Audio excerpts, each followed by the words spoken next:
ये मेरे चाचू हैं, इनके चैनल का नाम ARQam व्लॉग है, तो आपने इनको सब्सक्राइब करना है।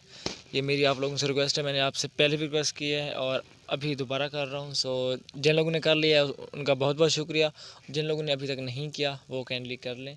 सो आप लोगों का बहुत बहुत शुक्रिया। घर तो ऐसे बरकातहू। तो दोस्तों तो आपने सुना अभी फ़िरोज़ ख़ान भी हमारे लिए कह रहे थे, हमारे इस चैनल ARQam व्लॉग के मुतालिक कह रहे थे। तो मेरी तमाम उन फ़िरोज़ ख़ान के चाहने वालों से मेरी मुअद्दबाना गुजारिश है कि आप मेरे इस ARQam व्लॉग चैनल को ज़रूर सपोर्ट करें, इसको जो है ना सब्सक्राइब करें, और ताकि मेरी जो है ना वीडियो जो है ना जल्द अज़ जल्द जो है मेरा चैनल जो है ना ग्रो कर सके। तो मैं इसी उम्मीद के साथ कि आप फ़िरोज़ ख़ान की इस बात के ऊपर अमल करेंगे और मुझे ज़रूर सपोर्ट करेंगे। तो दोस्तों, जैसा कि फ़िरोज़ ख़ान ने बताया है कि वो मेरे भतीजे हैं और मैं कराची में होता हूँ, मैं एक इदारे के साथ मुंसलिक हूँ, मेरा एक इदारा है, स्कूल है, तो मैं बच्चों को तालीम देता हूँ।